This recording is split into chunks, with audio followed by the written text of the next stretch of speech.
As the outset, I would like to welcome you to this high-level conference on the 60th anniversary of the United Nations General Assembly Resolution 1514, its application in Western Sahara. The UNGA Resolution 1514, entitled Declaration on the Granting of Independence to Colonial Countries and Peoples, was adopted on 14 December 1960, and it affirmed that subjection of people to alien subjugation, domination, and exploitation constitute a denial of fundamental human rights, is contrary to the Charter of the United Nations, and is an impediment to the promotion of war, peace, and cooperation. Western Sahara was listed by the United Nations General Assembly among the non-self-governing territory in 1963, with an area of 266,000 square kilometers and a population estimated at 300,000. Western Sahara is by far the largest and the most populated of the 17 non-self-governing territories. In 1966 already, UN General Assembly invited the administrative power, Spain, to determine at the earliest possible date, in conformity with the aspiration of the indigenous people of Western Sahara, the procedure for holding of a referendum.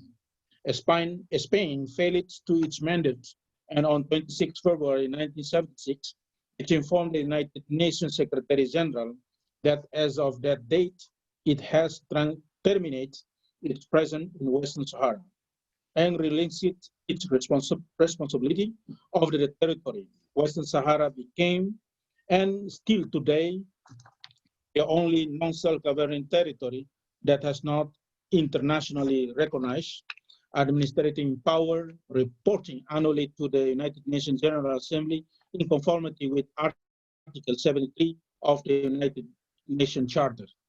Since November 1975, when the Kingdom of Morocco invaded the territory, Western Sahara became, and is still today, the only non-self-governing territory which is under illegal foreign occupation. After 15 years of war, the Kingdom of Morocco and the Polisario Front agreed on a ceasefire that led to the creation of the United Nations Mission for the referendum in Western Sahara, UNESCO, which was supposed to organize the referendum by the end of 1992. Since then, the occupying power has spared no effort to impediment the organization of the referendum, and it's proceeded to the unlawful annexation of the territory. The international community as a whole has a responsibility towards the Sahrawi people. Dear colleagues, today with the presence of the honorable participant that will be highlighted to us, they identify the concrete proposal for the expedition implementation of the Resolution 1514, Western Sahara. I would like also to mention some of our dignitary and distinguished panelists that with us today will be delivering their remarks. With us is His Excellency Ms. Netumbo Nandi-Ndaitwah, Deputy Prime Minister and Minister of International Relations and Cooperation of the Republic of Namibia.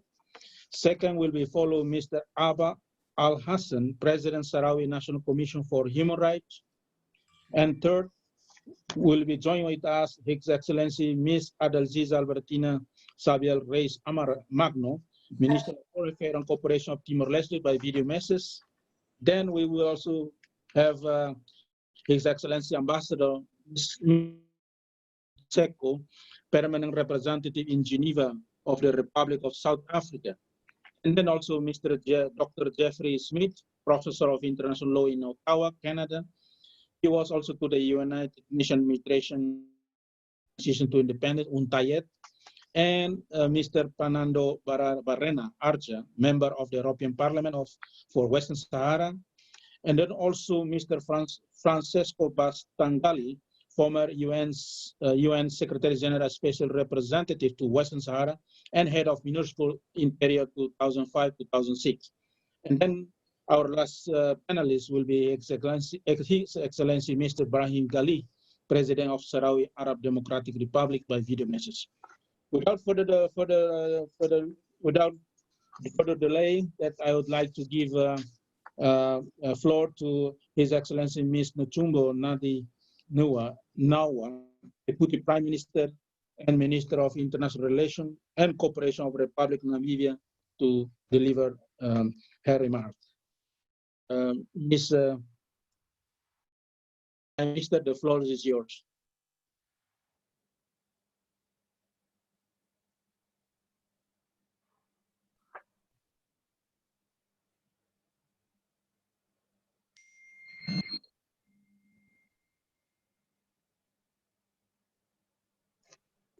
Just after a few minutes, she is coming right now.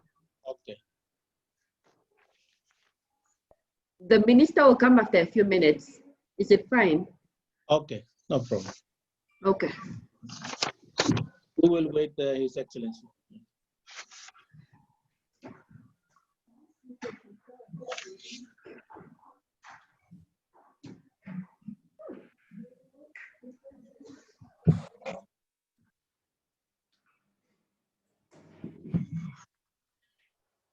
Maybe we can go to the next speaker, if it's possible, or?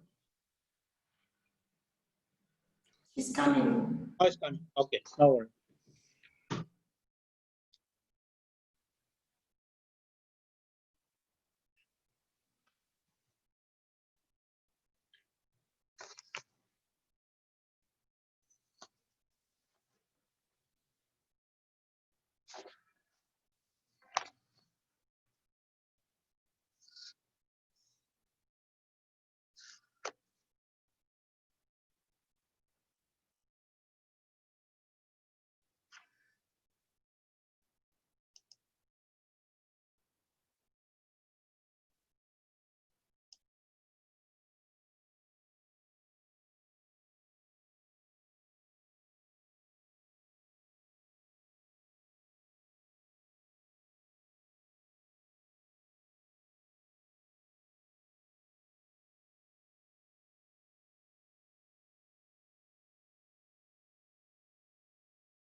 Honorable Netumbo.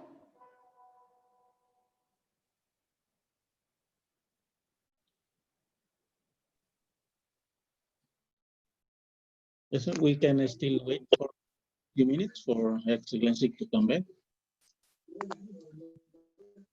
Good evening, Excellency.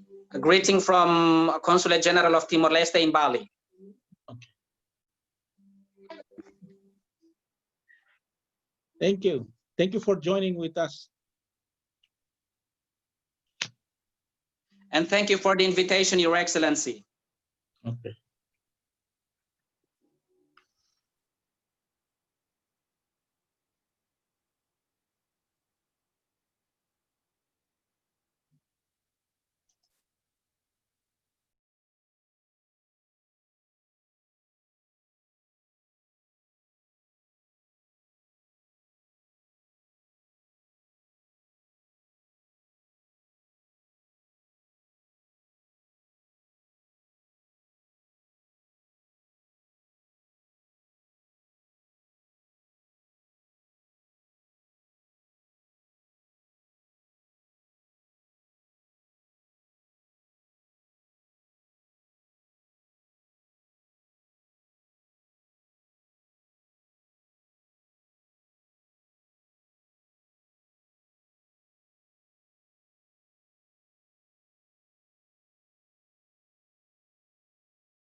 Okay, dear colleagues and ladies and gentlemen, we continue our this conference, the high-level meeting.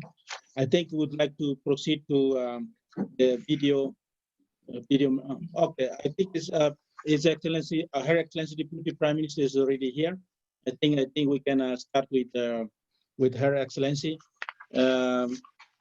That I have done already my remarks. I think without further delay, I just want to give a floor to Madam Honorable Mrs. Netumbo Nandi-Ndaitwah, Deputy Prime Minister and Minister of International Relations and Cooperation of the Republic of Namibia. The floor is yours, Excellency.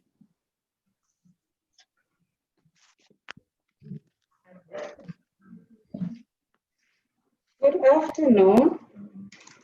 This is the Deputy Minister of International Relations and Cooperation, Honorable Janelle Matundo, standing in for the Deputy Prime Minister and Minister of International Relations and Cooperation. The Honorable Minister could not be here as she is attending another meeting as we speak that has started at the same time. So thank you, moderator. Excellencies, distinguished participants, ladies and gentlemen.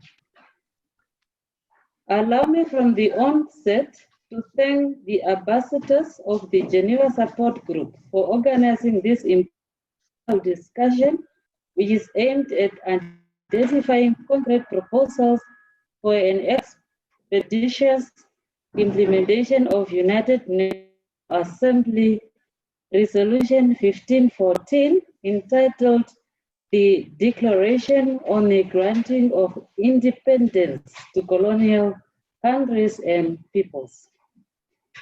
It is indeed a privilege and honor to participate in the deliberations today, and I'm particularly pleased to note the support group has adapted to the new normal to ensure that this important work has not been halted due to the ongoing global pandemic. Earlier this year in March, Namibia celebrated 30 years of her independence, peace, stability, and freedom. And we continue to chart our own path towards sustainable development for the benefit of all our citizens. While we ensure a difficult past of colonial oppression, we will always be grateful to the international community for their efforts, which contributed immensely towards our independence.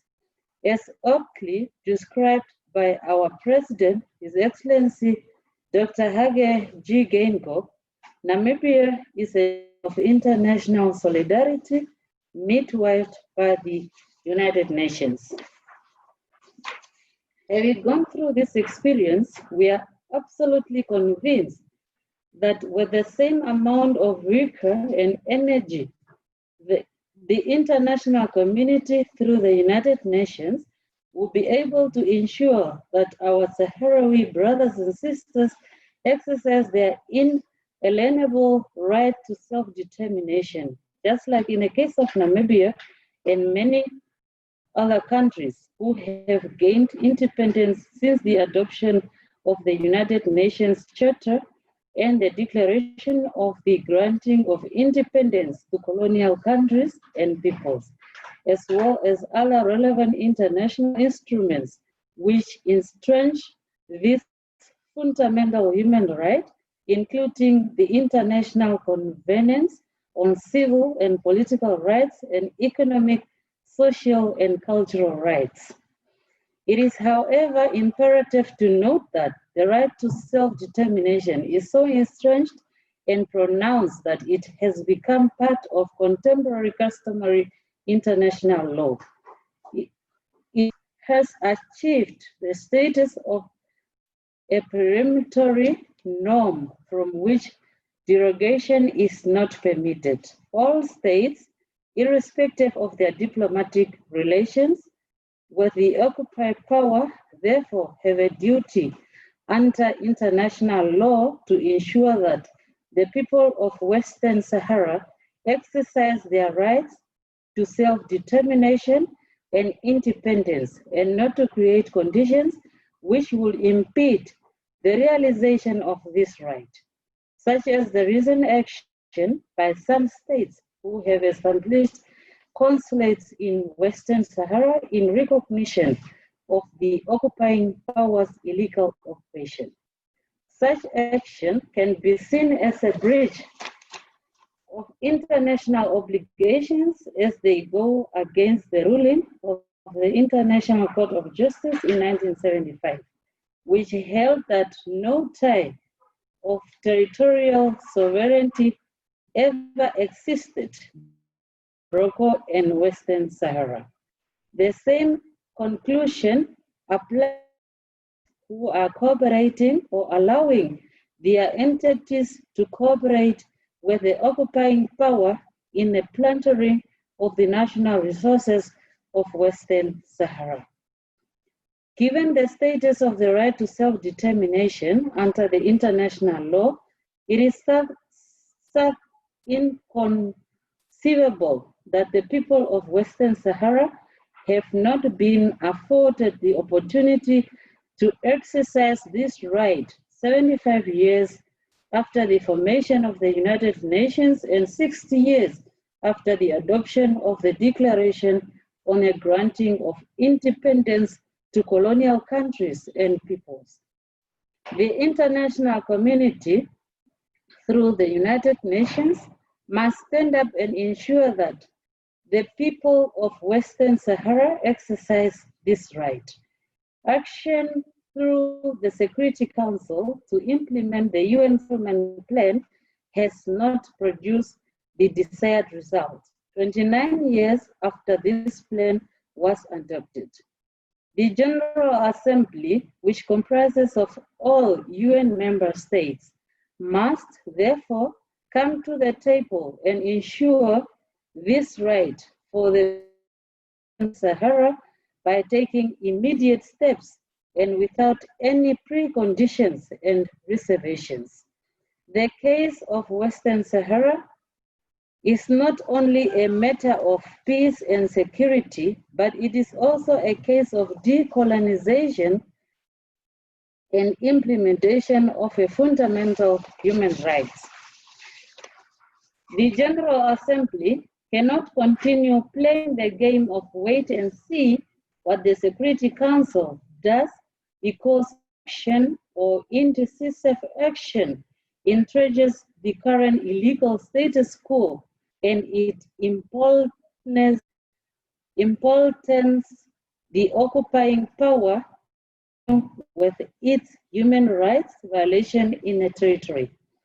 There is certainly a case for the General Assembly to step in and protect the natural resources of Western Sahara from illegal exploitation by foreign economic interests, something similar to the action taken by the United Nations Council for Namibia. Before our independence, on a question of exploitation of uranium and other natural resources in Namibia by the then South African apartheid government and a number of Western multinational companies.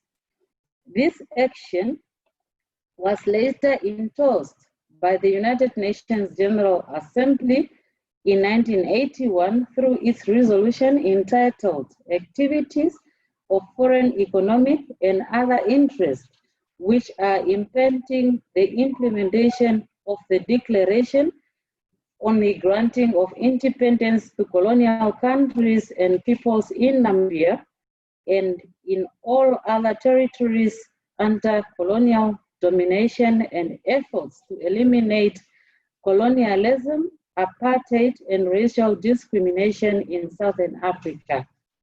We are of the view that similar actions should be initiated for Western Sahara, and of course, the discussions can start in the main committees or subsidiary organs of the General Assembly, such as the third or fourth committee in the Human Rights Council. Towards conclusion, I also wish to take this opportunity to urge the Geneva Support Group to look at every mechanism of the Human Rights Council for purposes of promoting the right to self-determination and independence of the people of Western Sahara. Forums such as the Forum on Business and Human Rights and negotiations on a legally binding instrument on the activities of multinational companies should be fully exploited to raise importance of respecting human rights in non-self-governing territories. In a same vein, one cannot realize the right to development without self-determination. As such, discussions within the Human Rights Council and Third Committee on the Right to Development provide valuable platforms to raise issues surrounding the right to self-determination for the people of non-self-governing territories, including Western Sahara. In conclusion, I reaffirm on behalf of the Republic of Namibia our unequivocal and unwavering commitment to the cause of the people of Western Sahara to attain their right to self-determination and national independence. And we call on the international community to support the cause of the people of Western Sahara. I thank you, moderator. Thank you very much, Madam, for helping to deliver Her Excellency a message. I would like just to conclude that the Namibia firm with commitment to support the self-determination of Western Sahara. Then also the idea to propose that the Geneva Support Group could find that the mechanism, how that more effective to promote the interests of the self-determination of the Western Sahara in UN Human Rights Council. I think with that, and then I would like to invite our second panel speaker that go to Mr. Abba Hassan, President of Sahrawi National Commission for Human Rights. Mr. Hassan, the floor is yours. Merci beaucoup. Vous m'entendez? Please, we hear you, please. Mesdames, Messieurs, je tiens avant tout de remercier les organisateurs de cette réunion de donner l'opportunité à la Commission nationale sahraoui des droits de l'homme dans cette enceinte. Je remercie également toutes les personnalités qui participent à cette visioconférence pour le soutien qu'elle affiche pour le respect des droits internationaux au Sahara occidental. En effet, alors qu'en 1966, déjà l'Espagne, puissance administrante des territoires, s'était engagée à organiser un référendum d'autodétermination et que les accords entre le Front Polisario et le Royaume du Maroc ont conduit à la création de la mission des Nations Unies pour le référendum au Sahara occidental, la MINURSO. Le peuple sahraoui se trouve encore aujourd'hui divisé entre celles et ceux qui survivent dans les campements de réfugiés sahraouis à la merci de la générosité internationale et celles et ceux qui subissent la discrimination et la répression de la puissance occupante, le Royaume du Maroc, sur leur propre terre. L'adoption de la résolution 1514 par l'Assemblée générale de l'ONU en décembre 1960 a ouvert la voie à la libération des peuples qui vivaient sous le joug de la colonisation. Synonyme, l'exploitation des personnes et des ressources de violence physique et psychologique, synonyme de soumission à un pouvoir systématiquement répressif. C'est la condition dans laquelle vit encore aujourd'hui, à l'aube du troisième millénaire, le peuple sahraoui, soumis à des violations systématiques de ses libertés et droits fondamentaux de la part d'une puissance qui occupe illégalement son territoire depuis 45 ans maintenant. Dans ce contexte, il convient également de souligner les violations graves des normes du droit international humanitaire depuis l'invasion du territoire en 1975 et qui se perpétue aujourd'hui encore. À ce propos, je dois témoigner à l'incapacité du Comité international de la Croix-Rouge à faire respecter le droit international humanitaire au Sahara occidental occupé et sa réticence à participer au programme de déminage et de recherche des Sahraouis disparus au Sahara occidental. Je dois également, mesdames, messieurs, de regretter le silence complice de la plus grande partie des hautes parties concurrentes qui ne semblent pas intéressées à remplir leur obligation de faire respecter les conventions de Genève, comme cela est prévu par l'article 1er commun aux 4 conventions. La résolution 1415 affirme clairement, je cite, « Il sera mis fin à toute action armée, à toute mesure de répression, de quelque sorte qu'elle soit dirigée contre les peuples dépendants pour permettre d'exercer pacifiquement et librement leur droit à l'indépendance et que des mesures immédiates seront prises dans les territoires non autonomes qui n'ont pas encore accédé à l'indépendance. Nier l'exercice du droit à l'autodétermination à un peuple d'un territoire non autonome, c'est lui nier la jouissance de tous ses droits civils, politiques, économiques, sociaux et culturels, y compris son droit au développement. C'est pourquoi encore récemment, le Comité des droits de l'homme et le Comité des droits économiques, sociaux et culturels des Nations Unies ont exprimé leurs préoccupations relatives à l'absence de solution concernant le droit à l'autodétermination du territoire non autonome du Sahara occidental et par le fait que la participation à l'utilisation et à l'exploitation des ressources naturelles n'a pas été respectée. En effet, le développement des activités économiques au Sahara occidental ne bénéficie qu'aux colons marocains, aux compagnies financières, industrielles et commerciales marocaines et étrangères qui opèrent dans les territoires occupés du Sahara occidental en laissant le peuple sahraoui à l'écart. Il convient aussi de condamner le rôle néfaste joué par la Commission et le Parlement européen qui ont flagrante violation des décisions de la Cour de justice de l'Union européenne et en contradiction avec leurs propres principes fondamentaux concernant les relations internationales, persistent encore à légitimer la spoliation illégale des ressources naturelles du peuple sahraoui. Mesdames, Messieurs, la répression des forces d'occupation à l'encontre de ceux qui revendiquent publiquement et pacifiquement le droit à exercer le droit inéliable du peuple sahraoui à l'autodétermination est sévère.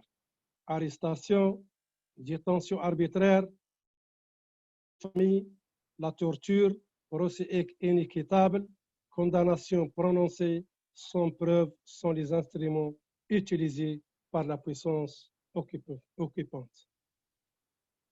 Il nous faut saluer ici le travail des juristes et avocats et ONG qui appuient les démarches des victimes sahraouis devant les instances internationales et qui conduisent à des décisions importantes sur le plan juridique, même si la puissance occupante se refuse à les exécuter.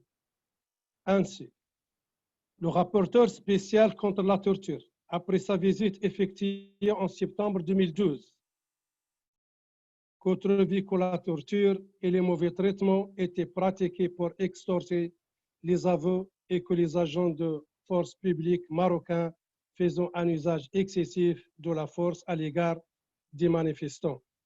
De la même manière, le groupe de travail sur les détentions arbitraires, après la visite effectuée au Sahara occidental occupé en décembre 2013, avait fait état de nombreuses plaintes faisant état d'un usage excessif systématique de la force pour réprimer les manifestations pacifiques et arrêter les manifestants ou les personnes soupçonnées de participer à ces manifestations en faveur à l'autodétermination et à l'indépendance du Sahara occidental. Depuis plusieurs années, le rapporteur spécial sur les défenseurs des droits de l'homme est saisi par différents cas de harcèlement à l'encontre des défenseurs des droits de l'homme sahraouis, mais la puissance occupante n'entend pas répondre positivement aux demandes légitimes des victimes. Je dois également rappeler que le comité contre la torture a pris une décision concernant le cas du défenseur sahraoui Naam al-Asfari, reconnu comme victime de torture, arrêté et ensuite condamné à 30 ans de réclusion dans le cadre de la répression de la manifestation de Gdémizik en 2010, qui avait 15 autres défenseurs des droits de l'homme sahraouis condamnés à des peines allant jusqu'à la réclusion à vie sur des bases d'aveux extorqués sous la torture. Mesdames, Messieurs, en ma qualité de président de la Commission nationale sahraoui des droits de l'homme, je saisis cette occasion pour dénoncer l'activité illégale développée par l'Institution nationale marocaine des droits de l'homme en dehors des frontières du Royaume du Maroc dans le territoire non Sahara occidental. Je tiens également à condamner tous ceux qui expriment leur appréciation pour la présence inefficace, inutile et surtout illégale d'une institution représentant la puissance occupante de le territoire occupé de la République sahraoui. Alors, la question est posée. Comment appliquer la résolution 1514 au Sahara occidental? L'Union africaine, dans son ancêtre l'Organisation pour l'unité africaine, a été étroitement associée aux accords de cessez-le-feu qui ont conduit à la mise en place de la MINURSO, semble malheureusement se désengager du processus. Malgré qu'en janvier 2013, le Conseil exécutif de l'Union africaine demande à la Commission de prendre toutes les mesures utiles pour l'organisation du référendum. Dans les faits, la dernière résolution adoptée par le Conseil de sécurité ne fait plus mention à l'Union africaine. Le comité spécial chargé d'étudier la situation en ce qui concerne l'application de la déclaration sur l'octroi de l'indépendance aux pays et aux peuples coloniaux, année après année, se contente d'écouter les points de vue de dizaines de personnes sans se décider à demander une visite sur place, malgré que cela rentre dans l'attribution. De la même façon, l'Assemblée générale des Nations unies se contente depuis des lustres désormais à prendre note de l'impuissance des conseils de sécurité sans assumer ses propres responsabilités vis-à-vis du seul territoire non autonome qui, dans les faits, n'a pas de puissance administrante et que se trouve sous occupation militaire illégale. Le Conseil de sécurité lui-même est rendu impuissant par la logique de son fonctionnement qui permet à une seule puissance, la France, de bloquer le processus pour défendre la position de son ancienne colonie, le Royaume du Maroc. Pensant à tort de défendre ainsi ses propres intérêts. De ce fait, la MINURSO en est réduite à un rôle de témoin silencieux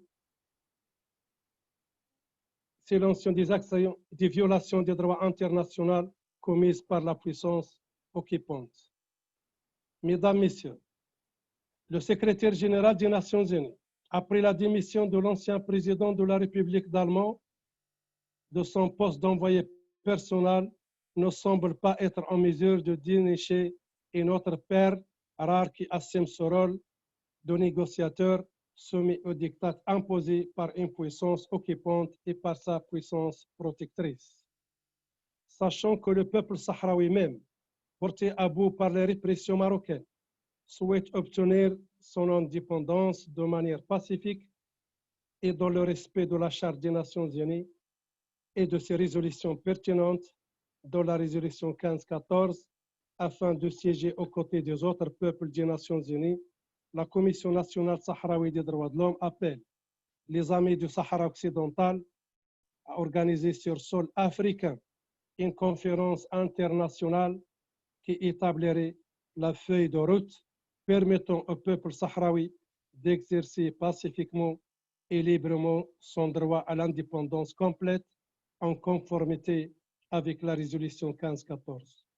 En conclusion, mesdames, messieurs, et après 29 ans depuis l'entrée en vigueur du plan de règlement des Nations Unies et de l'Union africaine et de cesser le feu, le peuple sahraoui est déterminé à prendre les mesures nécessaires pour défendre ses droits légitimes et à faire en sorte que la MINURSO remplisse son mandat et accomplisse ses tâches conformément aux principes généraux applicables aux opérations de maintien de la paix des Nations Unies. Par conséquent, ce que nous attendons des Nations Unies, c'est de voir des mesures concrètes et sérieuses pour la mise en œuvre intégrale et stricte du plan de paix en permettant à notre peuple d'exercer son droit à l'autodétermination et à l'indépendance, facilitant ainsi le succès du processus de décolonisation de la dernière colonie en Afrique. Je vous remercie, Monsieur le Président. Thank you very much, Mr. Hassan, for your presentations, and we look forward to see you next session. Now I'd like to give floor to our third panelist, His Excellency Ms. Adalziza Albertina Xavier Reyes Magno, Minister of Foreign Affairs and Cooperation of Timor-Leste, through video message. The floor is yours. Let's hear the message of His Excellency.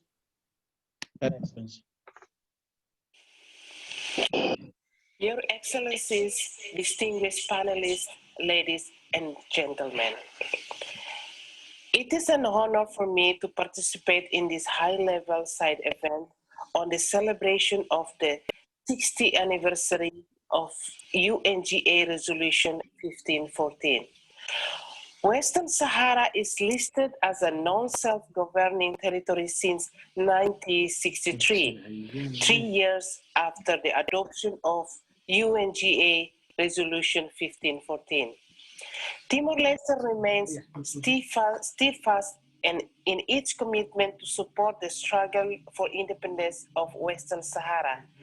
Our nations share a common history, as we too were a territory listed as a non-self-governing territory and went into a painful period of war. The government and the people of Timor-Leste have always shown a very strong commitment to the Sahrawi people and the authorities of the Sahrawi Arab Democratic Republic, and we deeply regret the lack of international political will surrounding the situation of Western Sahara. Moreover, we regret to see that the United Nations have not yet successfully led a peaceful solution for the region. Although efforts are being made, we, again, deplore that until now, no special envoy for Western Sahara has been appointed and that little attention has been given to the suffering of Sahrawis. Western Sahara remains the last colony in Africa, a territory that the United Nations recognizes to be under the illegal occupation. Still, how can nations justify their inactivity towards finding a peaceful and just solution for Western Sahara? 54 years after the UNGA asked Spain in its capacity as administering power to organize a referendum in Western Sahara, allowing the Sahrawis to exercise their right to self-determination and to independence. And 29 years after the establishment of MINURSO, the people of Western Sahara hasn't yet been given the opportunity to exercise their right to self-determination. I welcome the realization of this side event and join my voice to others in urging for a timely end of foreign occupation in Western Sahara. Serious violations of human rights are being committed in Western Sahara, and Timor-Leste encourage the Office of the High Commissioner of Human Rights to pay due attention to this situation. Timor-Leste stands ready to support the countries involved in the conflict to enter into a constructive and genuine dialogue. Timor-Leste may be critical of the shortcomings of the United Nations system because it knows firsthand the potential that the system has. We become the first country to become independent in the 20th century, and we feel morally obliged to support the other nations in their quest for exercising their right to independence. For Timor-Leste, it's clear that a solution will not be achieved until there is strong political will from parties to the conflict, from neighboring countries, and from senior officials of the United Nations system. It is up to us, friends of Western Sahara, to raise our voices in their defense, to give them voice in places where they are voiceless, and to ensure that the noise is so loud that it can no longer be ignored. I thank you.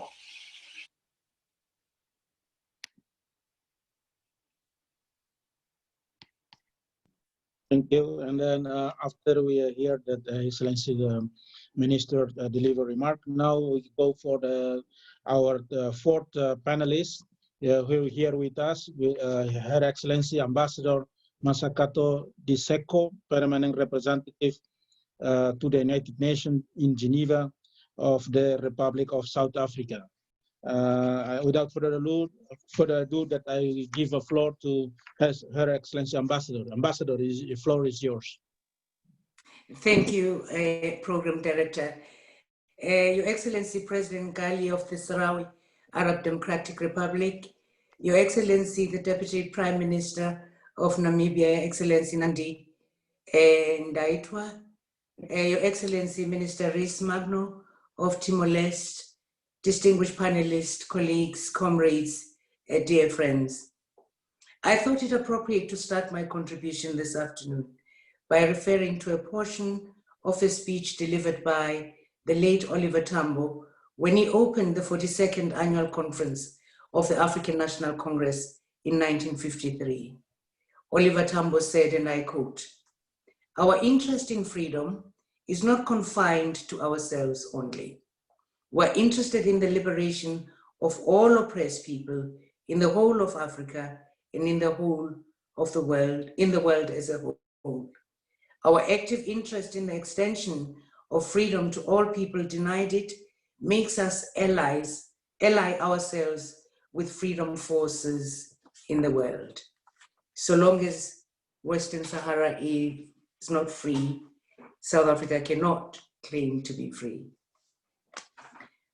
Mr. Moderator, the process of the 20th century decolonization consisted of two overlapping projects. The first was the project of nation building.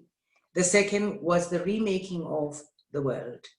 For African sovereign statehood and nationhood to be sustainable, the global order had to be de-imperialized and de-racialized.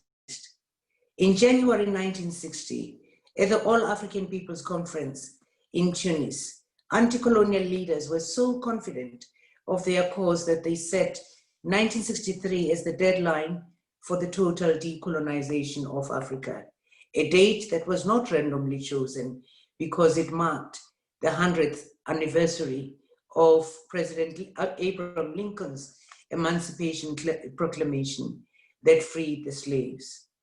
The linkage emphasized how these leaders set decolonization within the context of broader struggles against enslavement and situated it alongside uprisings in the African diaspora as far back as the Haitian Revolution and even earlier revolts against slavery.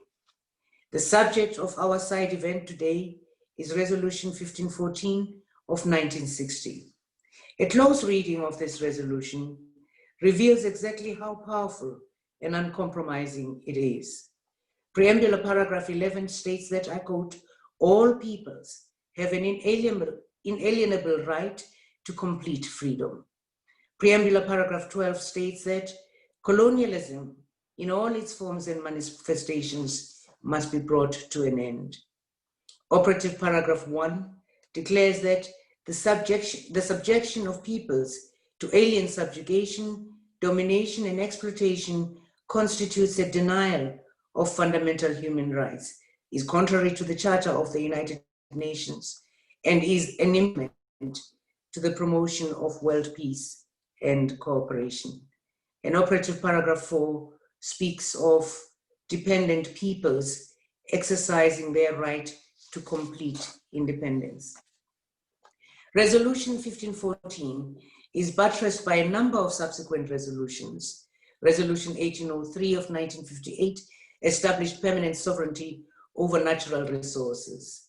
Resolution 2621 of 1970 declared the continuation of colonialism in all its forms and manifestations to be a crime. Resolution 32/14 of 1977 reaffirmed the legitimacy of liberation struggles by all available means, including armed struggle. The positions of UN Secretary General amplify these resolutions. Secretary General, that decolonization remained unfinished business, and Secretary General Antonio Guterres stated earlier this year in a report assessing the third international decade for the eradication of colonialism that Western Sahara would remain on the agenda of the UN General Assembly as an issue of decolonization. Mr. Moderator, there are a number of matters that, if taken up strategically and with rigor, may open up avenues for added momentum. The UN Secretary General for Legal Affairs and the UN Legal Council confirmed in his legal opinion issued at the request of the UN Security Council on the 29th of January 2002 that the Madrid Agreement of 1975, I quote, did not transfer sovereignty over the territory, nor did it confer upon any of the signatories the status of an administering power, a status which Spain alone could not have unilaterally transferred, end of quote. This means, in essence, that Spain is de jure the administering power of Western Sahara, is also confirmed by the ruling of the Spanish National Court of the 4th of July 2014. This means that even though it is not de facto the administering power, Spain continues to have the obligations set forth in Articles 73, 70, and 74 of the UN Charter. Former Prime Minister Felipe González himself recognized that the 1975 agreement was illegal and illegitimate in a speech he delivered as Secretary General of the Spanish Socialist Party in the refugee camps in Tinduf on the 14th of November 1976. This means further that Morocco remains an occupying power of parts of Western Sahara as confirmed by the UN General Assembly resolution in Resolution 34/37 of 1979 and Resolution 35/19 of 1980. I want to make another critical point that we tend to overlook. The International Court of Justice stated in paragraph 1 of its advisory opinion of 1975 that Western Sahara had not been a land belonging to nobody, terra nullius, at the time of colonization. It had been inhabited by peoples having their own social and political organization. And it was in these peoples that sovereignty over the territory had been there. Sovereignty over Western Sahara is vested in its people, and only they have a right to decide its status. Mr. Moderator, the struggle for liberation of South Africa is also instructive. After Vietnam's victory over imperialism, the African National Congress drew lessons from the struggle and formulated 4 pillars of struggle. These were political mass struggle and mass mobilization, armed struggle, the second, and the third, clandestine underground struggle, and the fourth being the weapon of international solidarity. Although separate, they were meant to develop and combine in a dialectical manner so that each would mutually strengthen the other. Of the 4, it was undoubtedly international solidarity that tipped the scales in favor of our liberation in South Africa. My final point is the critical importance of the metaphysical in decolonization, the so-called cognitive empire, the empire of the mind. Colonizers deploy 3 interrelated cognitive techniques. The first is to invade the mental universe of their targets and colonize their minds. The second is to detonate a cultural bomb, producing various forms of alienation in the colonized people and a loss of confidence in their history, culture, indigenous knowledge, names, language, their leaders, and ultimately themselves. The third technique involves removing the hard drive of the prior African knowledge and collective memory and downloading into the minds the software of foreign replacements. Taken together, the end result of this is epistemological colonization and cultural bondage. This must be avoided at all costs. I started with a quote from Oliver Tambo. I will finish likewise with another quote from him. On the 3rd of September 1979, Oliver Tambo addressed the 6th Conference of Heads of State or Government of the Non-Aligned Countries in Havana, Cuba.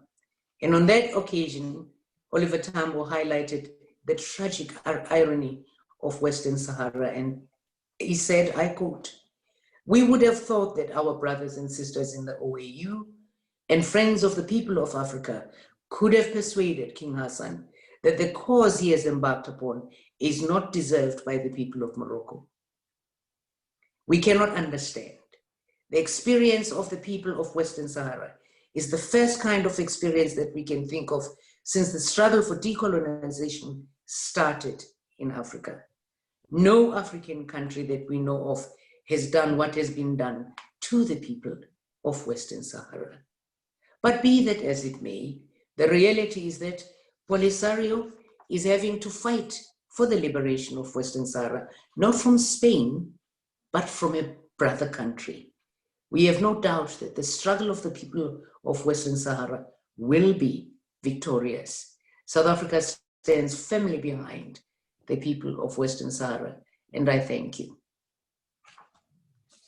Thank you, Excellency, Madam Ambassador, for sharing our South Africa experience, and then also with your very important quote, that the principle that I think will give more our support, stronger support for our brother country, Western Sahara. And after this panel of 5, after Ambassador addressed the remark, now we go to our 5th panelist, that Mr. Fernando Pereira Arza, member of the European Parliament for Western Sahara, that will be addressed to us his remark. Mr. Arza, the floor is yours. Thanks, Chair. Good evening, President Gali, dear panelists, and everyone online. My name is Fernando Barrena. I belong to Euskal Herria Bildu, a left-wing political party from the Basque Country that struggles for independence. And I am a member of the European Parliament as well, and I take part in the Western Sahara Support Intergroup of the Parliament. Basques have kept long-standing solidarity ties with the Sahrawi people. Our movement was the first one in Europe declaring support to the Sahrawi Arab Democratic Republic in 1976. And Basques feel widespread sympathy for the Sahrawi people. This December will mark the 60th anniversary of Resolution 1514 of the United Nations General Assembly that opened the age of decolonizing and brought independence for 81 countries. And my opinion is crystal clear that the case of Western Sahara fits perfectly in the contents of the resolution, of the mentioned resolution, as it verbatim says that the subjection of peoples to alien subjugation, domination, and exploitation constitutes a denial of fundamental human rights, is contrary to the Charter of the United Nations, and is an impediment to the promotion of world peace and cooperation.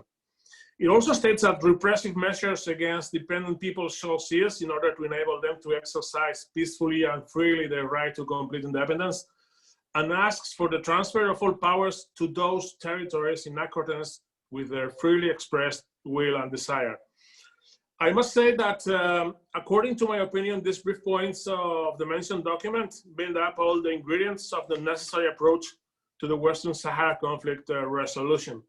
We are talking of concepts like occupation of a land by alien interest, which is contrary to democracy, United Nations principles and peace and stability in the region, the end of repressive measures in respect to human rights, and finally, the exercise of the right to decide or self-determination right as a democratic cornerstone for conflict resolution worldwide, namely in Western Sahara. At this point, it's crucial to say that Spain owns a bold responsibility in this situation, as it's the former occupying country and still the de jure colonial administrative power responsible for the decolonizing process. Spain got rid of the Western Sahara in 1975 in a shameful runaway that has not still been assumed by the Spanish authorities. And it's time for them to make it. And the now in office Socialist Party Podemos coalition Spanish government should do its duty and correct this historic mistake. But on the other side, we cannot forget that as long as Spain stands for being the former de jure colonial administrative power, the Sahrawi affair is not just a Spanish debt, but a European issue to be confronted and brought to a fair resolution. Europe cannot pass over Morocco's behavior and think about the triggering of the human rights article contained in the European Union-Morocco Trade Agreement. Morocco's occupation of the Western Sahara, tough repression against the Sahrawi population, and the perpetual denial of the self-determination referendum approved by the United Nations, those facts mount a bold threat against Europe's southern gate security and bring, therefore, a huge lack of stability for the region. The European bodies cannot ignore these facts. We will keep on asking for the enforcement of the sentence of the European Court that stated that Sahrawi goods could not be taken as Moroccan ones as regards to the European Union-Morocco trade agreement. And moreover, we will advocate in favor of the fulfillment of the United Nations compromise in 1991 for a self-determination referendum. Beyond the legitimate will of the Sahrawi people, I firmly believe that freedom for Western Sahara will suit Europe's own interest as regards to security of the Union's borders and peace and stability in the MENA region. We Europeans cannot longer accept Morocco's never-ending threat-based behavior as regards to migration, drug trafficking, or jihadism. The role of the Western Sahara Support Intergroup of the European Parliament and the Parliament itself will be of particular importance as a way for positive political pressure towards the European Commission and the member states' policy on this matter. And finally, I'd like to finish this speech with a brief reminder of the tough situation of the Sahrawi political prisoners in Moroccan jails. COVID-19 disease adds serious concerns about health safety in jails at this moment. So may I ask for the immediate release of political prisoners all over the world, and namely the Sahrawi political hostages. Thanks so much. Thank you. Thank you for your excellent presentation. And now I think we go for Our next panelist with us is Mr. Francesco Batangli, a former UN Secretary General Special Representative to Western Sahara and the head of MINURSCO's period of 2005 and 2006. Mr. Francesco Batangli, the floor is yours. Thank you.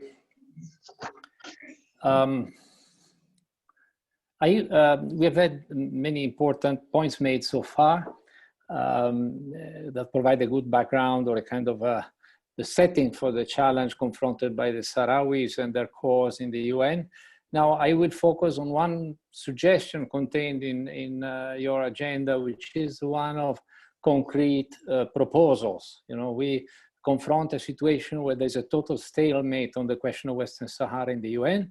So the challenge is for Sahrawis and all those who care for their just cause, how to go about overcoming the stalemate. So I will stick to maybe more precise or specific samples of things that could possibly be done to shake member states into action. And I will touch on 2 points, 2 points in particular. One is member states themselves, they are the masters of the organization. The second one is the venues.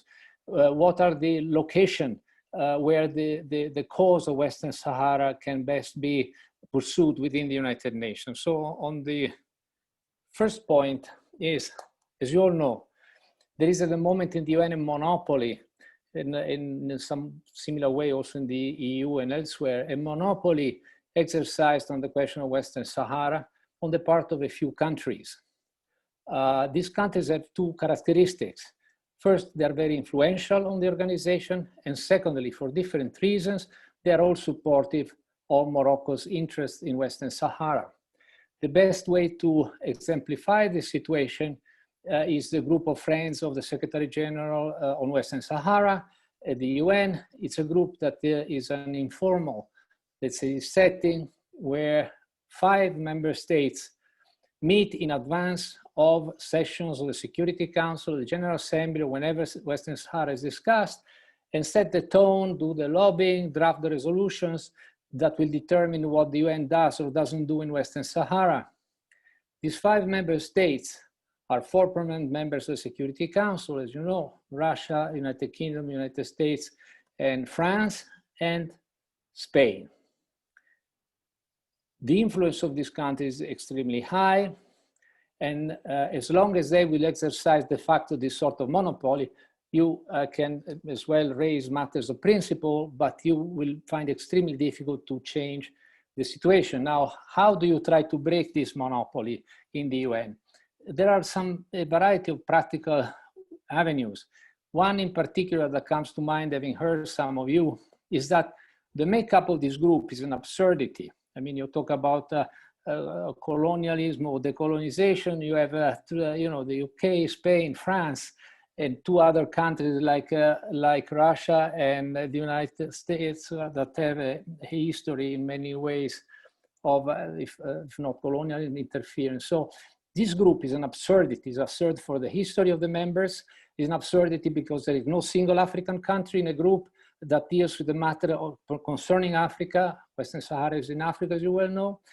That there is no country that has lived recently to an experience of decolonization, as so many countries in Africa and elsewhere have done. So it's a nonsense, and it's actually smacks of really old-fashioned colonialism. So how to change that? Well, it's very simple in a way, to try and change it. The group is self-convened. Nothing impedes any country in Africa to request to participate in the deliberations or sessions of the group of friends. And the argument would be on the part of any countries that comes forward in that sense, saying we can contribute the experience of Africa in this area, we can contribute the experience of decolonization. We heard Namibia, we have heard South Africa. There is nothing that would impede, let's say, the South African government to request kindly, with copy to the Secretary General, to join in the activities of the group of friends. One more friend of the Secretary General in Western Sahara. This is an example of what could be done to shake up a bit a routine that, as long as it continues, will really continue to be an obstacle to progress. Now, parallel to this, and there are other things to be initiated, but they should. These things are very specific. I'm trying to talk about, practicalities. And I assure you, we heard also the Namibian representative saying we should ask for this and that. Okay, let's try to pursue this in practical terms, at least as a minimum embarrassing those who are managing the process in the UN, and possibly also to gain access and play a role that pertains also to African countries. Second point is, of course, to establish other groups that are active within the UN as an alternative or option, like the group in Geneva. Of course, these groups are very important on specific issues such as human rights and the like. Their limitation concerns membership, because in the group of friends we have 4 permanent members of the Security Council, which carry a lot of weight, but we must welcome any other initiative that try to open up to different alternative voices within the United Nations debate. That's one dimension. The second dimension, of course, which is the other half of this problem, is that while there are a few countries, friends of Morocco, that are really running the show by and large, you have the silence or collusion of all other members. And I think the behavior of these other members are sometimes as irresponsible and shameful as that of the friends of Morocco. There's a lot of rhetoric going around, but who's actually doing something in managing a different alternative United Nations process? So what are the arguments to draw in other member states? And when we are talking in these terms, it's not to draw in friends of Western Sahara only. We want to draw in countries that care for the United Nations, that care for what the United Nations should stand for, that care for the principle of the UN Charter. So the argument is not just one who's pro or who's against, but is for those who care for what the UN should be about. So what are the arguments to draw in other member states? Well, one, of course, is the paramount argument, which is to do the right thing. Any country that claims to believe in the UN ideals should be interested in this topic, because it has to do with the integrity of the organization, the upholding of certain universal principle of law and justice, and so on. So these are arguments that, in my view, could be pushed more with many countries, including, for instance, the Scandinavian countries that, at least, now Norway is in the Security Council. There are angles there to be pursued. Another argument is to draw in more attention and participation. Another argument is one of the regional situation. The Maghreb Union is getting nowhere. The region, contrary to a certain appearance, the region is made less stable and less secure because of the lack of solutions to the question of Western Sahara. And related to that, there is another argument to be used within the UN, is the one of conflict prevention. In the UN, there is a lot of rhetoric over conflict prevention, meetings, books, papers, and so on. Well, Western Sahara is one of the few textbook cases of a possible conflict prevention activities by the UN. Member states, if they care for this concept, and they seem to care, should really take a different engagement and interest in the question of Western Sahara. So these are some of the considerations that could be pursued in trying to broaden, open up to new voices, and draw in, because as long as de facto, those 4 or 5 countries run the show, no matter what statement of principles are made, it will be very difficult to enter into the specifics of what gets decided or what gets done or not done. My second point is the venues. Now, of course, the paramount within the UN, the paramount forum is the Security Council, because ultimately the political settlement, the solution to the question of Western Sahara will have to come through the Security Council. No doubt, therefore, that Sahrawis, their friends, friendly countries, NGOs are very much fixated a bit on the Security Council. And it's understandable. And ultimately, that the Council holds the key. But one has also to recognize that the Council is the least friendly setting to the Sahrawi cause in the UN. There are many reasons, but evidence of this, just to give an example, is with the question of human rights. For almost 15 years, there has been lobbying of the Council to broaden the mandate of MINURSO, 15 years. And this has not happened. These things have to be confronted. It's a fact. Maybe in some more years this will happen. But the reason why this is not happening are many. It's not just France or the United States. You probably know China, Russia, they don't want the UN to meddle in human rights, no matter where. It's nothing to do with Western Sahara. So you have a challenge there. So without renouncing your efforts vis-a-vis the Security Council on human rights and other topics, you have to open up to alternative avenues. And the UN offers a lot. You know, the UN is like a piano. You have to play all keys. And in the UN, there is General Assembly, there are the committees of the General Assembly, there are programs, there are projects, there are specialized agencies. All of them, in different ways, have mandates that pertain, one way or another, to the interest and concerns and needs of the people of Western Sahara. So the front must be broadened. I'm not saying nothing is being done about it, but so far efforts have been disproportionately been focused on the Council. By all means, let's continue on the Council, but let's open up these different fronts for reasons that if I have time, I can elaborate a bit more. But meantime, let's go a bit, look at this a bit more closely. I take just one example, I thought, and specifically it was mentioned in passing. The Fourth Committee of the General Assembly. The Fourth Committee of the General Assembly, as you know, deals with decolonization. Every year they discuss the question of countries that have not been allowed yet to determine their own future, of which, as you probably know, Western Sahara is a major by far example today. Now, this discussion in the Fourth Committee is absolutely leads to nothing. It leads to nothing because basically the Secretary General report is just a poor kind of second-class version of the report that goes to the Security Council.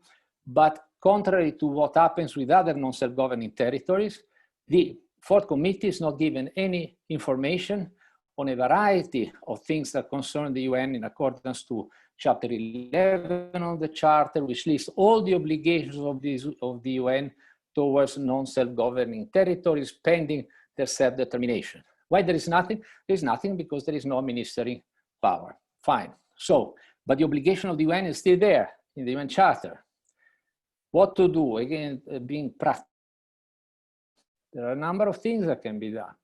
One thing for sure is to request on the part of the Fourth Committee the Secretary General to provide, in the absence of an administering power, and in order to fulfill the obligations of the UN in Western Sahara, to provide information that is provided in case of other countries or other territories by the administering power. Nothing wrong with that. Not just nothing wrong, but it is a logic, let's say, tool to deliver on an obligation which is called a sacred obligation in the UN Charter towards a non-self-governing people. It's the only case, Western Sahara, where the debate in the General Assembly, in the Fourth Committee, and elsewhere in the UN develops in a total vacuum. There is nothing.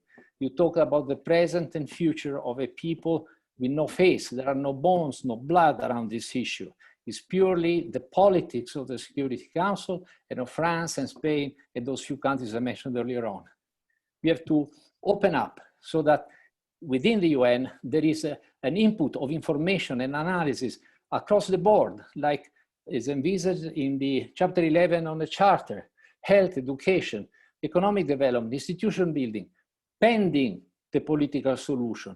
None of this impinges upon the final issue and political one, but pending that, the UN is not fulfilling lots of other obligations vis-a-vis the Sahrawis. So, an practical example.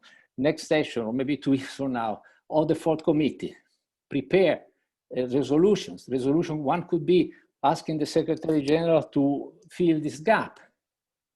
There could be a different mandate that could be expanded for the special representative in Laayoune, apart from MINURSO, not in addition. A softer version could be to have a resolution asking the Secretary General to make proposals to the Fourth Committee. Next time we meet, please, Secretary General, tell us how can we meet our obligations under the UN Charter, put the burden on the executive branch of the organization, okay? And I don't want to get into too many details, but for so many committees, bodies, specialized agencies, UNDP, WHO, there is scope for bringing forward issues related to the Western Sahara and the Sahrawi people. Now, why this is important? For a number of reasons. First of all these bodies, contrary to the Security Council, have no veto power. Decision can be made on a majority vote. Secondly, these decisions don't affect the political sensitivities of Morocco and its friends, or it can be argued they don't, in the sense that they will not prejudge the political outcome, but pending that will address human rights, being a typical example, the many other obligations and needs of the people of Western Sahara. Thirdly, they will inject new element of information and action by the organization. So it's a testimonial to the continued existence of the problem, to the various aspects of it, whether it's under occupation or whether people are living in the camps, that would in a way add fire to a fire that we have to keep alive with whatever means we have. What does this require? Again, in practical terms, and then I'm finished. In practical terms, this requires work on the part, first of all, of course, of the Sahrawi diplomacy, on the part of countries who care for this issue, of NGOs and so on. And the work consists on thinking ahead before these meetings are held in whatever agencies or whatever other fora, what you can try to get out of the session, prepare documentation, argue your case with member states.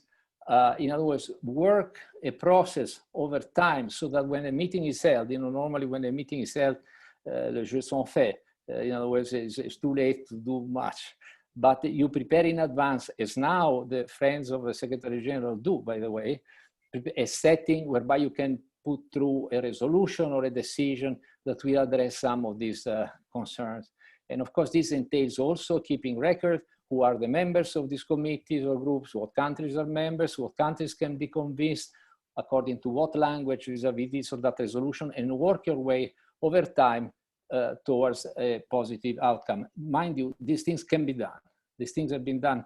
I don't get into the history of the UN. In the case of Palestine, East Timor back then, the programs of assistance, human rights concerns, there is a lot of past history and techniques to push these things through. Maybe I may just stop here, but my appeal is not, I'm not saying that nothing is being done, but my appeal is much more can be done by member states, by the Sahrawi diplomatic service and so on themselves to, as I say, touch all the keys of this piano and try to inject more life, more engagement, more interest among member states or even public opinion over an issue that all too often is neglected for all the wrong reasons.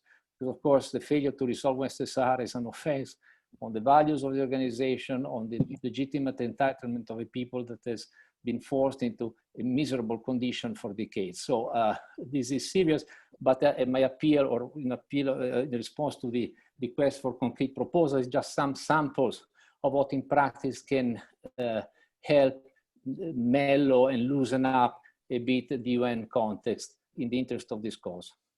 Thank you. Thank you, Mr. Bastangli, for your presentation with the concrete example that you provide to us that should play as a piano, as your analogy is very, very logic that I think is very important to hear that. Dear colleagues, ladies and gentlemen, now I'd like to give to our next panelist that His Excellency Mr. Brahim Ghali, President of Sahrawi Arab Democratic Republic, through video message. Let's hear the message of His Excellency President.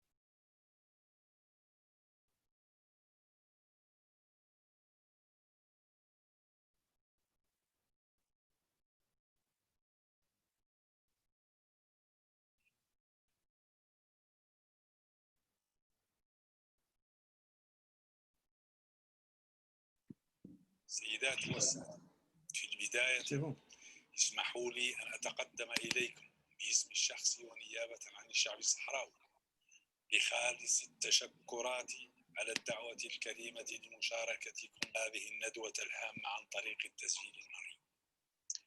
وأنتهز الفرصة لأشكركم جزيل الشكر على العمل التضامني الباهر الذي تقوم به مجموعة جنيف للدول الصديقة، والتي باتت تجمعا دبلوماسيا مرموقا في المرافعة عن قضية الشعب الصحراوي.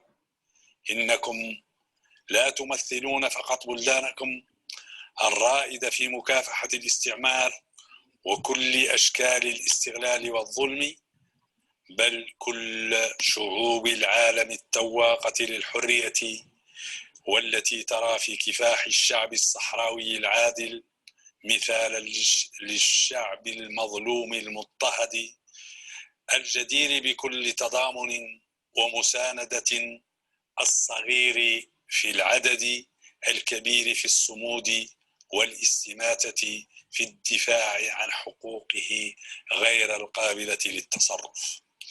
مجموعتكم شكلت فعلا إضافة بالغة الأهمية، ونحن متيقنون أنها تسير بخطى ثابتة من أجل دفع المجتمع الدولي خاصة الأمم المتحدة لتحمل مسؤولياتها القانونية التاريخية والأخلاقية تجاه آخر مستعمرة في إفريقيا الصحراء الغربية. السيدات والسادة، موضوع ندوتكم الهامة اليوم يشكل دليلا قاطعا على نوعية وقيمة الأنشطة التي ما فتئتم تقومون بها بشكل مستمر.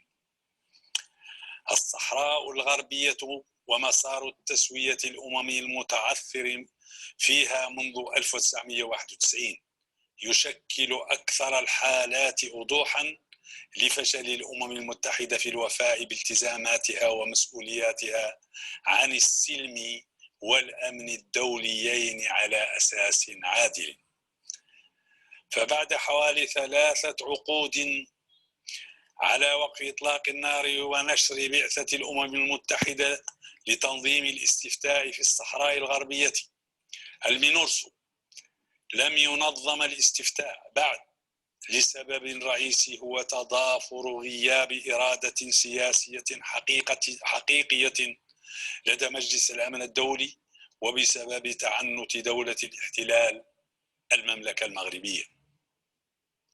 30 سنة أثبت فيها الشعب الصحراوي قوة رهانه على السلام العادل كخيار استراتيجي، وتقدمت جبهة البوليساريو خلالها بمقترحات عملية وضمانات للمملكة المغربية كمساهمة في تسديد نصيبنا من فاتورة السلام، بيد أن المغرب وبدل التعاون بإيجابية كان يتمادى في الاستهتار بالشرعية الدولية وقراراتها، مما قاد المسار إلى نفق مظلم حقيقي فرض علينا في أكتوبر 2019 بعيد مصادقة مجلس الأمن الدولي على قراره أن نتخذ قرارنا القاضي بمراجعة مشاركتنا في العملية السياسية بشكلها الحالي الذي تتحول فيه بعثة المينورسو تدريجيا إلى مجرد أداة لتوطيد الاستعمار المغربي بدلا من تصفيق.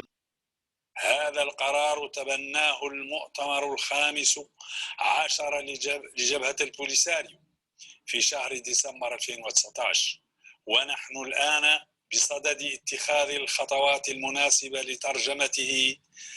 لترجمة هذا الموقف على أرض الواقع من أجل تصحيح هذا الوضع الشاذ بعودة المينورسو إلى سكة مأموريتها الأصلية، ألا وهي تنظيم استفتاء لتقرير مصير الشعب الصحراوي. رهاننا على السلام والتسوية السلمية ثابت، لكن ليس السلام المزيف، حيث تصبح المينورسو مظلة يتم تحت غطائها تعذيب المدنيين الصحراويين دون حماية دولية، ونهب ثروات شعبنا بشكل محموم، وتستمر معاناة شعبنا في اللجوء والشتات، ويتواصل حرمانه من حقه غير القابل للتصرف في تقرير المصير والاستقلال. السيدات والسادة، ليس ثمة لا اليوم ولا غدا أي حل بمعزل عن استشارة الشعب الصحراوي المالك الحصري لحق تحديد الوضع النهائي للإقليم، وأي تصور خارج عن هذا الإطار سيكون مآله الفشل، لأنه غير قانوني، وبالتالي فهو مرفوض من قبل الشعب الصحراوي. وجبهة البوليساريو بصفتها الممثل الشرعي والوحيد للشعب الصحراوي لن تسمح باستمرار الوضع الحالي، ولن تسمح بأي مسار يقوض من قريب أو من بعيد حق الشعب الصحراوي في تقرير المصير والاستقلال. مأموريتنا نستمدها من شعبنا المكافح، وندعو الجميع لقراءة التاريخ، تاريخنا تحديدا، فمثل ما أفشلنا خطة 1975 الهادفة إلى القضاء علينا واستصغارنا، فإننا اليوم ونحن في وضع تنظيمي ودبلوماسي وتضامني دولي أفضل قادرون على رفع التحدي وفرض إرادة شعبنا في الحرية والانعتاق. علمنا التاريخ أن النصر يكون حليف الشعوب المكافحة مهما طال الزمن.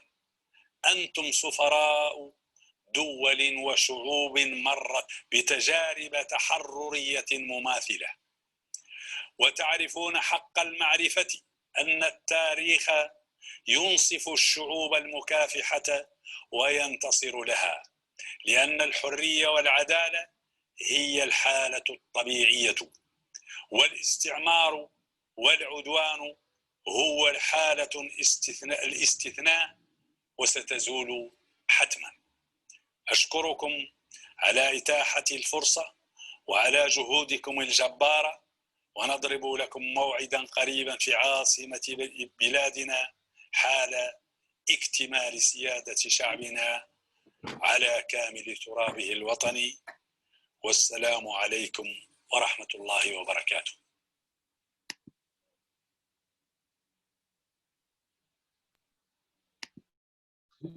Thank you, Mr. Excellency President, to address the video message to us. And now we have our last speaker here with us, that Mr. Nabiri Rano, the National Coordinator of Pan-African Club think tank in Uganda. Mr. John Nabiri Rano, the floor is yours.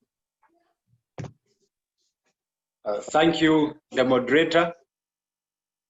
Your Excellency Ibrahim Gali, the President of Western Sahara, distinguished participants, ladies and gentlemen, all protocol observed. Solidarity greetings to you, comrades from Uganda, East Africa. My presentation is comprised of a brief introduction, followed by a glance at the Moroccan occupation of Western Sahara in the African context, then proposals for an expeditious implementation of the UN General Assembly Resolution 1514 in Western Sahara. Next will be my brief message to Morocco and her allies, and lastly but not least, a brief conclusion. Your Excellency, we are aware that since replacing Spain as a colonizer of Western Sahara in 1976, Morocco has continued to control the territory using force to execute systematic human rights abuses against the Sahrawi people. Examples include committing murders, torture, detention of pro-independence activists without trial, suppression of free speech, and illegal exploitation of Sahrawi's resources. The Moroccan authorities have also continued to block journalists from gaining access to the territory, in addition to obstructing human rights groups, both domestic and international, in order to prevent investigations and reporting of the abuses. Therefore, talking the UN General Assembly Resolution 1514 application in Western Sahara, it is a very urgent issue because allowing these abuses to continue for even a day is extremely painful, is unbearable, and should not be tolerated. Your Excellency and fellow participants, allow me now talk briefly about Moroccan occupation of Western Sahara in the African context. As Africa, we fought and defeated colonialism and apartheid in almost the whole continent with collective solidarity under the ideology of Pan-Africanism, mostly in the 1960s to 1990s. Accordingly, the founding principles and values of the African Union are premised on Africa's liberation. In particular, objective number 2 of the African Union states to defend the sovereignty, territorial integrity, and independence of its member states. Therefore, any attempt to accept Morocco's colonialism over Western Sahara would be to betray our principles of liberation, our African values, and turning our back to our history of fighting for freedom. It would also create a pretext for bigger, strong countries to invade smaller neighbors and annex them by force in a total violation of the AU principles and charter, as well as basic common sense and the logical will of the African people. Western Sahara is the only remnant of direct colonialism and apartheid in Africa. This implies that Africa is not free until one of its members is free. Therefore, this continuing predicament of illegal occupation and colonialism is a big dent on the Pan-African freedom fighting legacy of our generation. As far as we are concerned, the Western Sahara case is an Africa's issue because as Africa, we are comrades, brothers, and sisters. This is why accepting our generation to go down in history as having not done enough when one of us was in the gallows of colonialism with its well-known ugly evils of oppression, exploitation, and extermination is something we are not going to accept. Your Excellency and distinguished participants, allow me now present a few proposals for an expeditious implementation of the UN General Assembly Resolution 1514 in Western Sahara. My apologies, I missed joining because of differences in communication of time. So maybe bear with me in case I repeat the proposals that have already been made, or maybe the moderator will signal to me. 1, the UN should urgently organize the long-awaited referendum in Western Sahara with an option of independence on the ballot. This referendum must be free and fair, and the indigenous Sahrawis must be the only eligible voters. In the meantime, the UN Security Council should expand the mandate of the UN mission in Western Sahara to include the component of monitoring the human rights situation in order to stop the glaring human rights violations and impunity.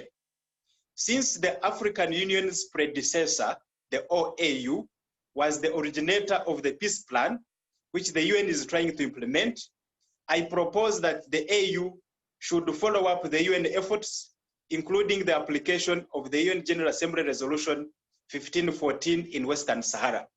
In this case of painful delays, for example, the African Union should hold the UN accountable and demand for answers about the process which both parties agreed on.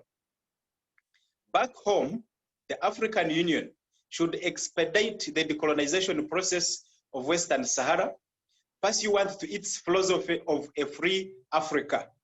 It should ensure that Western Sahara's decolonization issue is a standing item on the agenda of all African Union summits, at which regular reports should be presented with a plan and follow-up mechanisms which will be regularly evaluated.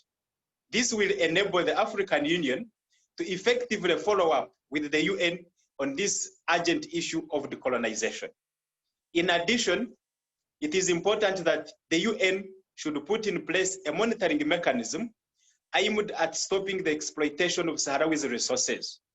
That mechanism should entail remedial measures, including penalties against any violations of the moratorium on the exploitation of the Sahrawi's resources. The United Nations should impose sanctions on Morocco for breach of the most fundamental basic rules prohibiting aggression and occupation. I would like to emphasize that Morocco's defiance is against the international law, the African Union Charter, the United Nations, international courts of law, as evidenced in the ruling by the International Court of Justice 1975, but also the European Court in 2016 on the Moroccan occupation of Western Sahara. The impact of the continued non-compliance by Morocco is a loss of faith in these institutions and international legal instruments by the public and states, as well as building a culture of defiance against the same. This is likely to take us back to the League of Nations scenarios, which culminated in regrettable destruction of lives and property worldwide. On the part of the African Union, it should take up the recommendations by a fact-finding mission of the Pan-African Parliament, which was issued in 2013 in Midrand, South Africa, and it called for sanctions against Morocco by the African Union.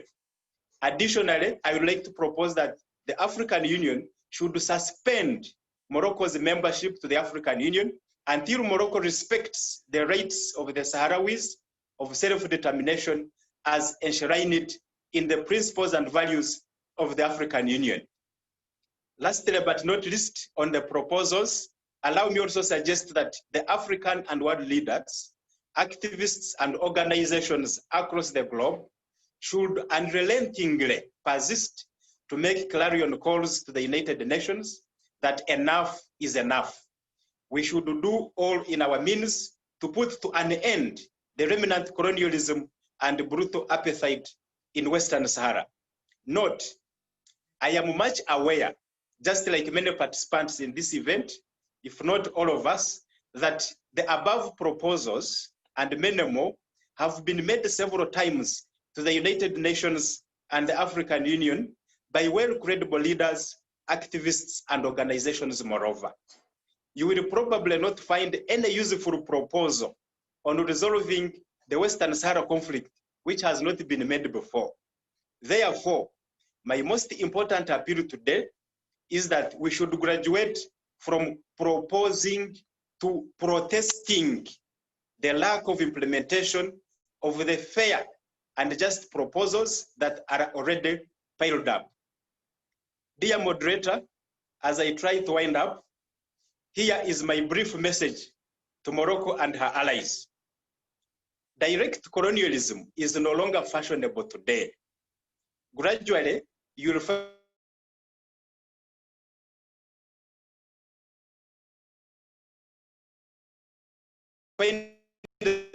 that you are putting in a lot more. And again, okay, I thought I'd gone off, but we seem to still be on. Gone are the years when greed and ego of a group or a country would determine the destiny of other sovereign territories with profits. Today, we are in a generation of partnerships for mutual benefit, which is more civilized, morally correct, and sustainable. You do not have to cut off yourselves from this positive and progressive global trend. You can do business with Western Sahara without, for example, killing the Sahrawi people, which is by all measures very archaic and primitive and worth condemning. You do not have to oppress the Sahrawi people. You do not have to deprive them of their human rights, including their resources, and no one will condemn you. In conclusion, the application of the UN General Assembly Resolution 1514 in Western Sahara is a multi-stakeholders issue, including all mankind and his various formations globally. This is because, being a humanitarian case, the issue of Western Sahara is a universal concern and thus makes all human beings living on planet Earth today blameworthy if it remains unresolved. Whether you are United Nations, whether you are African Union, various organizations, individuals, it doesn't matter, wherever you live on this planet Earth, I think we are all under trial because injustice anywhere is injustice everywhere. For that matter, I strongly commend the effort by the organizers of this conference. Back home in Uganda, as Pan-African Club, we shall continue doing our best, and I'm glad to inform you that there are many people and organizations in Africa and globally who are committing to making a contribution, and I'm sure many more will continue coming on board until victory for the Sahrawis' independence is achieved. Long live the nation of Western Sahara, long live Africa, and long live mankind. Not to forget His Excellency the President, Brahim Gali. Thank you very much. Thank you, Ms. Naviru, for your excellent presentation, and then also giving some of very, very important point to the struggle for the self-determination of Western Sahara.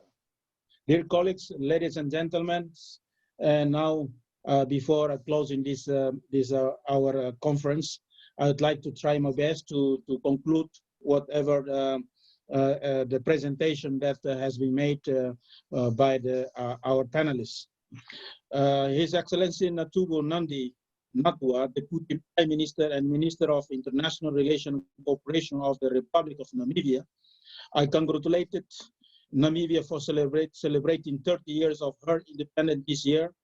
His Excellency mentioned that right to self-determination is a part of contemporary customary international law, and that nation have a duty under international law to ensure that people of Western Sahara exercise the right to self-determination and independence. The statement also mentioned that the key case of Western Sahara is not only a matter of peace and security, but it is also a case of decolonization and implementation of fundamental human rights. United Nations Settlement Plan has not produced the desired results. As for the General Assembly, it should step in and protect the natural resources of Western Sahara from illegal exploitation, and it is in Namibia. And then also Mr. Abba Hassan Haitian, President of Sahrawi National Commission for Human Rights. Mr. Abba Haitian reminded us of the grave of human rights violations that are being committed in the region. He reminded us also that adoption of Resolution 1514 by the United Nations General Assembly in December 1960 paved the way for the liberation of the people who live under the yoke of colonization. Mr. Abel also underlined the serious violation of norms of international humanitarian law since the invasion of the territory in 1975, and which are still perpetuated today. He also expressed concern about the silence of the majority of high contracting party to the Geneva Convention, and regret that the special committee will study the situation with regard to the application of Declaration on the Granting of Independence to colonial country and people. Year after year, the content to listening to the view of dozens of people without deciding to request on-site visit. His Excellency Mrs. Adalziza Albertina Saviel Dures Magno, Minister of Foreign Affairs and Cooperation of Timor-Leste, through video message, Timor-Leste stated that Timor-Leste and Western Sahara share a common history. Both were listed as a non-self-governing territory and went into a painful period of war. The government and the people of Timor-Leste have always shown a very strong commitment to the Sahrawi people and their struggle. His Excellency also remember of the importance of holding the UN account to its responsibility and urge for the timely end of foreign occupation in Western Sahara. For Timor-Leste, it is clear that solution will not be achieved until there is a strong political will from party to the conflict, from neighboring country, and from senior official of the United Nations system. And then also His Excellency Ambassador Mikato Dieseko, permanent representative in Geneva of the Republic of South Africa, His Excellency highlighted that Spain is still the sure administrative power of Western Sahara, and it continued to have the obligations set forth in Article 73 and 74 of the UN Charter. This also means that further, the Morocco remain an occupying power or part of Western Sahara, as a confirmed by the United Nations General Assembly in Resolution 34/37 of 1979 and Resolution 35/19 of 1980. Her Excellency Ambassador also further highlighted the international solidarity is one of the 4 pillars of struggle, together with political mass struggle, armed struggle, and clandestine underground struggle. And then also Mr. Fernando Barrena Azza, member of the European Parliament for Western Sahara, also reiterated to us that the responsibility of Spain in the process, Morocco occupation, also threatened the security of Europe, and Europe should take further measures. Furthermore, the freedom of Western Sahara is of the interest of Europe. Also mentioned that impact of the COVID-19 in Western Sahara, in particular, is shown concern about the political prisoner. And then also Mr. Francesco Batangli, former UN Secretary General Special Representative to Western Sahara and the head of MINUSCO 2005 and 2006, mentioned that the challenges are there is a monopoly from some country, and P5 perform an important role. That the group of Geneva support group in Western Sahara in Geneva is very initiative should emerge. Not only we want to approach friends of Western Sahara, but also other countries who care about the UN and international law. The solution for Western Sahara would have to come from the Security Council, but the front of must be broadened. Then Secretary General should also make proposal to the 4th committee. More can be done by a member state. And then also Mr. Nabirano, National Coordinator of Pan-African Club think tank, Uganda, East Africa, also mentioned in the presentation that issue of Western Sahara is universal concern, and he proposed several ideas of expedition implementation of UN General Assembly Resolution 1514 in Western Sahara, like expansion of the mandate of UN mission in Western Sahara to include the component of monitoring the human rights situation. 2, the African Union should expedite the decolonization process of Western Sahara pursuant to its philosophy of free Africa. And the UN should put in place a monitoring mechanism aimed at stopping the exploitation of Sahrawi resources. The United Nations should impose sanctions of Morocco for breach of the most fundamental basic rule prohibiting aggression and occupation. And then last but not least, through video message, His Excellency Mr. Brahim Ghali, President of Sahrawi Arab Democratic Republic, also mentioned that His Excellency remind us that the UN settlement process in Western Sahara stalled since 1991, constitute the most visible case of the failure of the United Nations to fulfill its obligation and responsibility of international peace and security on a just basis. Nearly 3 decades after they entered into force of the ceasefire and subsequent deployment of United Nations mission for the referendum in Western Sahara, the referendum has not yet been organized. And during this time, the Sahrawi people are committed to a just peace as a strategic option.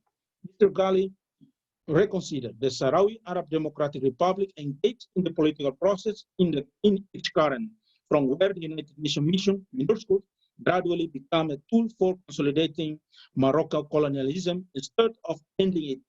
They are now in the process to take measures to restore the original mission of MINUSCO, which is to organize referendum of self-determination for Sahrawi people. Dear colleagues and ladies and gentlemen, and then also the panelists, we have reached the end of our conference. I wish to thank personally and on behalf of the Geneva Support Group for Western Sahara, all distinguished participants and all of our viewers that we express, and I wish Western Sahara can be in a near future to exercise the right to self-determination. I thank you all.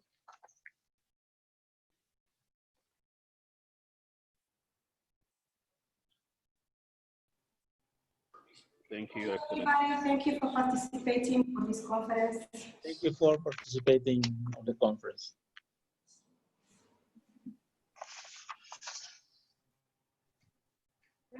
The Consulate General of Timor-Leste in Bali would like to thank you also for the conference. This is